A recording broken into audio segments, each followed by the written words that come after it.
I hate and despise musicals. Everything about them. I hate all musicals. Burn! Burn in the pit of hell! There are only 3 acceptable musicals. And those are High School Musical 1, 2, and 3. The Sound of Music. And I lied. That's it. So when I heard that Joker came out with a musical, I was pissed. I said, why? And no. All musicals should be banned. Hear me out. Okay? I feel like Hollywood is using musicals to kind of scheme their way into putting all these movies out there to get money from us, knowing full well that those are not movies. Those are a sham of a movie that you call a musical to excuse the sham that is the movie. No. Ban all musicals. Apart from the 2 that I listed and maybe any other musical that makes sense and is actually good. And I think I'm missing one. With the musical, you can get away with a lot. You can get away with, screen time. You can put, just musicals everywhere, anywhere that you don't feel like putting a plot that's gonna take time and actual money and give me the mental stimulation that I need. Oh my gosh. No. We're just gonna put a couple of people, a couple of actors singing and doing something and then a whole plot that does not make sense. I don't care. Stop it.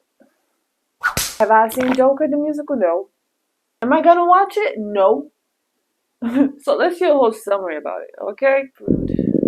The first Joker movie was one of those rare moments of cinematic serendipity where everything that should have been wrong somehow came together to become absolutely right. A low-budget origin story about a Batman villain that nobody asked for, directed by a guy best known for making comedies that proved the law of diminishing returns, and shadowed by media accusations of promoting violence, misogyny, and generalized buffoonery. It was a film that seemingly had everything going against it, but somehow turned out way better than it had any right to be. In a sea of oversaturated CGI sludge, the Joker dared to tell a small, intimate, complex story of a man pushed into madness and despair by a society that was blindly indifferent to him. A movie with a wonderfully unreliable narrator, driven by a superb performance by Joaquin Phoenix, and an ending that left the audience with more questions than answers. It was a perfect one-and-done movie that told its story and told it well. No need to do anything more with a character like that, because it would just cheapen the experience. So, like the rest of you, I was a bit perplexed when I found out that Joker was getting a sequel, and even more concerned when it was announced as a musical co-starring Lady Gaga. Lady Gaga! Cause look at Gaga. She's the creative director of Polaroid. I like some of the Gaga songs. What the f does she know about cameras? What does Lady Gaga know about movies? Being an actress? Selling Polaroids and cameras? I haven't heard from her in a while. She's been so MIA. But just like everyone else, I tried to suppress my doubts and ignore that nagging feeling in the pit of my stomach that this movie was fundamentally a bad idea. Surely to goodness Todd Phillips knows what he's doing and wouldn't just shout out some lame cash grabs. Definitely that, yeah. I feel like the last one was very bad. Did not like it. 0 out of 10. Rotten Tomatoes. Rotten Tomatoes. Rotten Tomatoes. Sequel that undermines the integrity of the original, right? Wrong. Then I sat down and watched it. And if all 2.5 hours of Joker Folie à Deux proves anything at all, it's that sometimes you really ought to listen to your instincts. Yeah, there's definitely good elements in there. You can see that talented people were working on this movie, and the ending is definitely going to get people talking. But overall, Joker 2 felt like a dull, bloated, and ultimately unnecessary movie that failed to answer the question that's dogged it since the beginning. Why does this film even exist? Now, I know it's just come out, and I don't want to spoil it for people, so I'm going to keep my plot summary short and sweet, unlike this fucking movie. So with that in mind, let's go. The story picks up shortly after the events of the first film, where Arthur Fleck has been arrested and locked up in Arkham Asylum while he awaits trial for all the murders that he committed. His lawyer wants to plead insanity, while the prosecutor Harvey Dent's pushing for the death penalty. Bad times indeed.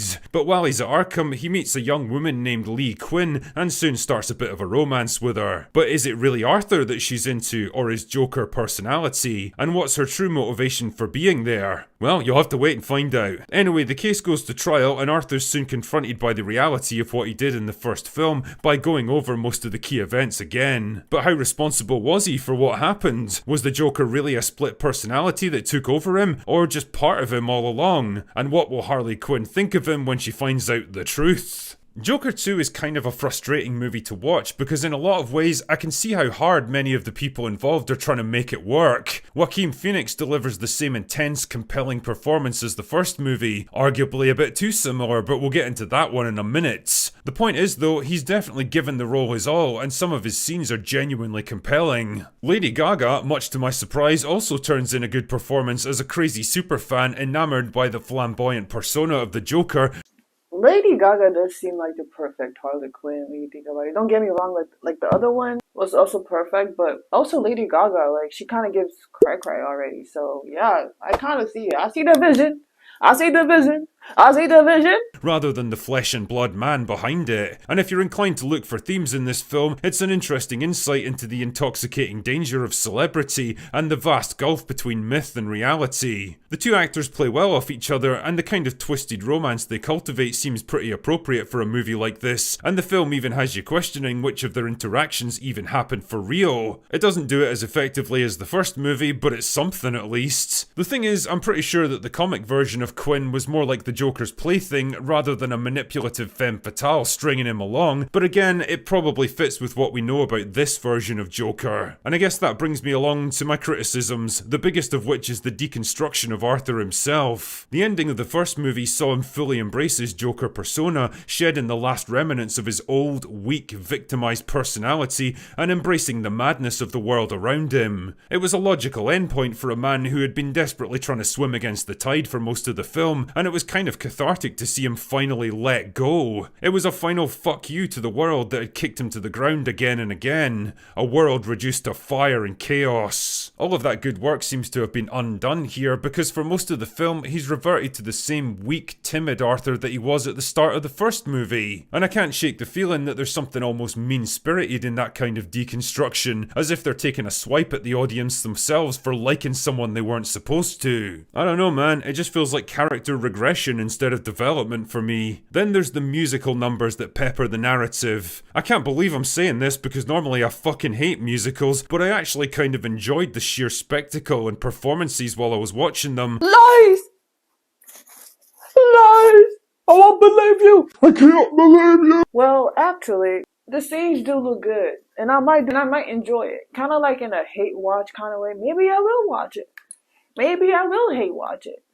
Nah. I don't mind a scene or two, but multiple musical scenes, like, oof, stop it, please. Cut the shit off. Cut it off.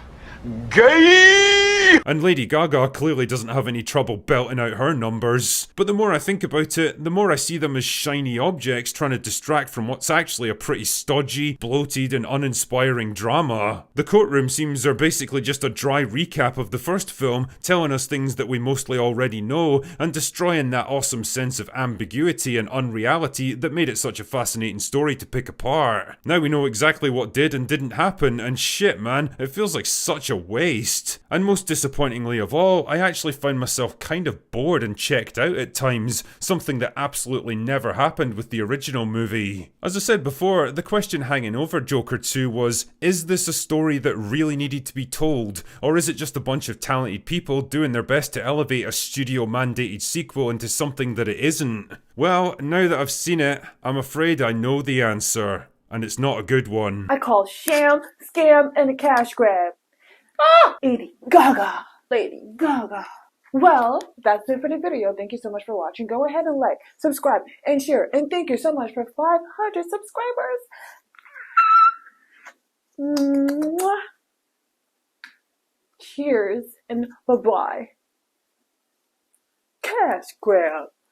It's a cash grab for your money and your views and two talented actors. Extra news.